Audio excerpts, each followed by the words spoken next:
മലങ്കര സഭയിൽ ഇന്നലെ ശ്രദ്ധേയമായ ഒരു പരിപാടി നടന്നു. അധികമാരും അറിയാതെ പോയ ഒരു പ്രോഗ്രാം. വലിയ പരസ്യങ്ങളോ പ്രചാരണങ്ങളോ ഒന്നുമില്ലാതെ നടന്ന ഒരു സംഗമം. റിട്ടയർ ചെയ്ത വൈദികരുടെ കുടുംബ സംഗമം. അതൊരു വലിയ വാർത്തയാണോ എന്ന് നമ്മൾക്ക് ചിന്തിക്കും. അതൊരു വലിയ വാർത്തയല്ലെന്ന് വേണമെങ്കിൽ നമുക്ക് പറയാം. പക്ഷെ അതൊരു പുതുമയാർന്ന ശ്രദ്ധേയമായ പരിപാടി തന്നെയായിരുന്നു. മലങ്കര സഭയിലെ വിരമിച്ച വൈദികർ, അത് അഖില മലങ്കര അടിസ്ഥാനത്തിൽ ലോകത്തിൻ്റെ പല ഭാഗങ്ങളിൽ മലങ്കര സഭയുടെ പള്ളികളിൽ സേവനമനുഷ്ഠിച്ചവരാണ് ഇന്നലെ മാക്കാങ്കുന്ന് പള്ളിയിൽ ഒത്തുചേർന്നത്. ഈ വർഷം വിരമിച്ചവർ മുതൽ 10-15 വർഷം മുൻപ് വിരമിച്ചവരെ വരെ അവിടെ കാണാമായിരുന്നു. വാർദ്ധക്യത്തിൽ വിശ്രമിക്കുന്ന വൈദികർ ശാരീരിക ബുദ്ധിമുട്ടുകൾ ഉണ്ടായിട്ടും അതൊന്നും വകവയ്ക്കാതെ മാക്കാങ്കുന്നിലേക്ക് ഓടിയെത്തുകയായിരുന്നു. കേരളത്തിൻ്റെ പല ഭാഗങ്ങളിൽ നിന്ന് വന്ന വാർദ്ധക്യത്തിലായ വൈദികർ കുടുംബസമേതമാണ് സംഗമത്തിൽ പങ്കെടുത്തത്. അവരെ സ്വീകരിക്കാൻ ചുമതലക്കാരോടൊപ്പം തുമ്പമൺ ഭദ്രാസന മെത്രാപ്പോലിത്ത സെറാഫിൻ തിരുമേനി മുന്നിൽ തന്നെ ഉണ്ടായിരുന്നു.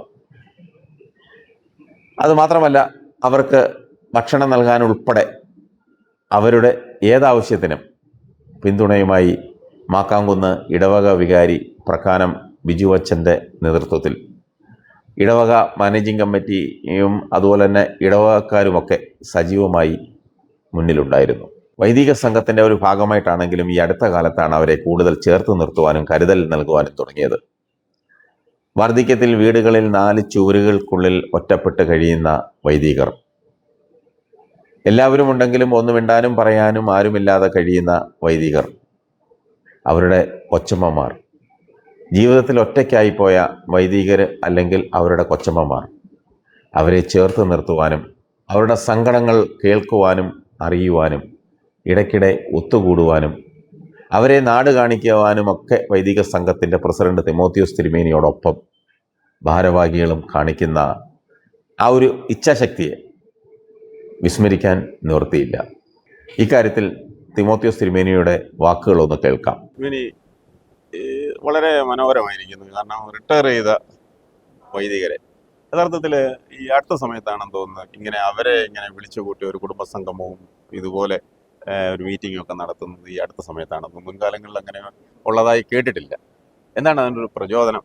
അടുത്ത വർഷമല്ല, ഇപ്പൊ 3 വർഷമായി ഈ റിട്ടയർ ചെയ്ത വൈദിക സംഘത്തിന്റെ ഭാഗമായി അവരുടെ ഒരു ഫെലോഷിപ്പ്, പ്രത്യേകിച്ച് സജീവ ശുശ്രൂഷയിൽ നിന്ന് വിരമിച്ചിട്ടുള്ള വൈദികരുടെ ഒരു കൂട്ടായ്മ, അവരൊന്നിച്ച് കാണുക, കുടുംബമായിട്ട് ഒന്നിച്ച് ഭക്ഷണം കഴിക്കുക, സൗഹൃദം പങ്കെടുക്കുക. വലിയ പരിപാടികളൊന്നും ഇല്ലെങ്കിലും അത് വലിയ ഒരു ആവേശം ഉണ്ടാക്കിയിട്ടുണ്ട്. ബാബാ തിരുമേനിയുടെ സപ്പോർട്ട് അതിനകത്തുണ്ട്. ഓരോ ഭദ്രാസനങ്ങളിലും തിരുമേനിമാർ കുറേ പേരെങ്കിലും അതിനെ സപ്പോർട്ട് ചെയ്യുന്നുണ്ട്.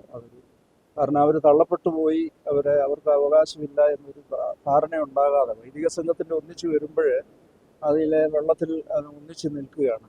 പക്ഷേ ഇത് അവരുടേതായ ഒരേ ആശയമുള്ളവർ, ഒരേ സാഹചര്യത്തിലുള്ളവർ ഒന്ന് കൂടുന്നു. അത് വളരെ സന്തോഷമായിട്ട് പോകുന്നു. ഇപ്പം ഓരോ വർഷം കൂടുന്തോറും ആളുകൾ കൂടുതലായിട്ട് വരുന്നു.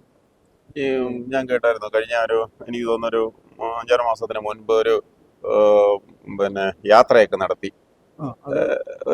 എനിക്ക് തിരുവനന്തപുരമൊക്കെ അത് നല്ല എല്ലാ പ്രായമുള്ളവരെല്ലാം വളരെ ആക്റ്റീവായിട്ടുണ്ട്. തിരുവനന്തപുരത്തെ പള്ളികൾ, അതുപോലെ തന്നെ നിയമസഭ, ഇതെല്ലാം പങ്കെടുത്തു. അതൊരു റിജുവനേഷൻ, പുതിയ അനുഭവമായിരുന്നു അവർക്ക്. നല്ല കാരണം നിയമസഭ നമ്മുടെ ഇവിടെ തിരുവനന്തപുരത്താണെങ്കിലും അത് പലരും നിയമസഭയ്ക്കകത്ത് കയറിയിട്ടുണ്ട്. വൈദിക സംഘത്തിന്റെ ഭാഗമായിട്ടായി ഇപ്പോൾ വൈദികരുടെ മക്കളുടെ ഒരു ഫെലോഷിപ്പ് ഉണ്ട്. അതുപോലെ തന്നെ അച്ഛന്മാർ മരിച്ച കൊച്ചമ്മമാർ മരിച്ച അച്ഛന്മാരുടെയും അത് വർഷത്തിലൊരിക്കൽ വൈധവ്യത്തിലായവരുടെ ഒരു ഫെലോഷിപ്പും ഉണ്ട്. കുറച്ചുകൂടെ വികാരപരമായ ഒരു മീറ്റിംഗ് ആണ് അത്. ഇത് കുറച്ചുകൂടെ തിരുമേനി വൈദിക സംഘത്തിന്റെ പ്രസിഡന്റ് ആയതിനു ശേഷമാണ് ഇങ്ങനെ ഒരു ആശയം വന്നത്. മുമ്പേ ഉണ്ടായിരുന്നു, പക്ഷെ അത് കുറച്ചുകൂടെ പ്രായോഗിക തലത്തിൽ കൊണ്ടുവന്നത് ഈ അടുത്ത സമയത്താണ്. തിമോത്തിയോസ് തിരുമേനി പറഞ്ഞതുപോലെ 2-3 വർഷമായതേ ഉള്ളൂ ഇവരെ കൂട്ടി തുടങ്ങിയിട്ട്. ഇത് നല്ലൊരു തുടക്കമാണ്. പല വൈദികർക്കും ഒന്ന് പള്ളിയിൽ പോയി വിശുദ്ധ ബലിയിൽ പങ്കെടുക്കാൻ പോലും സാധിക്കാതെ വീടുകളിൽ ഒതുങ്ങിക്കൂടി സമയം തള്ളി നിൽക്കുന്നവരുണ്ട്. അവർക്കൊക്കെ ഒന്ന് പുറത്തിറങ്ങാനും നാടിൻ്റെ മാറ്റങ്ങളും പ്രകൃതിയുടെ സൗന്ദര്യവും ഒക്കെ ആസ്വദിക്കാനും ഒരു സന്ദർഭം ഒരുക്കിയതാണ് ടൂർ പ്രോഗ്രാം. മാക്കാങ്കുന്നിൽ ഈ പരിപാടിക്ക് ആതിഥേയം ഏറ്റെടുത്ത് ഓടി നടന്ന ക്രമീകരണങ്ങളൊക്കെ നടത്തിയ സറാഫിൻ തിരുമേനിയുടെ വാക്കുകളും നമുക്ക് കേൾക്കാം. ഇന്നത്തെ ഈ യോഗം തുമ്പോൺ ഭദ്രാസനത്തിലെ ഈ മാക്കാങ്കുന്ന് പള്ളി വെച്ചായിരുന്നു. അപ്പം യഥാർത്ഥത്തിൽ ഒരു ആതിഥേയരാണ് തിരുമേനിയും ഈ മാക്കാങ്കുന്ന് പള്ളിയുടെ വികാരിയും ഒക്കെ ഇതിന് ആതിഥേയരാണ്. ഇത് ഇവിടെ സംഘടിപ്പിക്കാനുള്ള ഒരു പ്രത്യേക സാഹചര്യം വല്ലതും ഉണ്ടോ? അല്ല, സെൻട്രൽ കമ്മിറ്റിയിൽ നിന്ന് ഐസക്കച്ചൻ ഇങ്ങനെ ഒരു ആവശ്യം പറഞ്ഞു. അപ്പോൾ ഇവിടെ പള്ളിയിലെ ബിജുവച്ചനും അതുപോലെ തന്നെ കമ്മിറ്റിക്കാരും അതിനെ സമ്മതിച്ചു. പിന്നെ എല്ലാവർക്കും വരാൻ ഒക്കുന്ന ഒരു സ്ഥലമാണ്, ആക്സസ് കൂടുതലുള്ള ഒരു സ്ഥലമാണ്. ഇവരിൽ ഭൂരിഭാഗം ആളുകൾക്കും പ്രായത്തിൻ്റെതായ ചില പരിമിതികളൊക്കെ ഉണ്ട്. അപ്പോൾ അതുകൊണ്ട് സെൻട്രൽ കമ്മിറ്റിയിൽ നിന്ന് ഇങ്ങനെ അവരൊരു ആഗ്രഹം പറഞ്ഞപ്പോൾ അതാദ്യം പള്ളി സമ്മതിച്ചു, പിന്നെ ഞാനും അതിൻ്റെ കൂട്ടത്തിൽ കൂടിയെന്നുള്ളത്.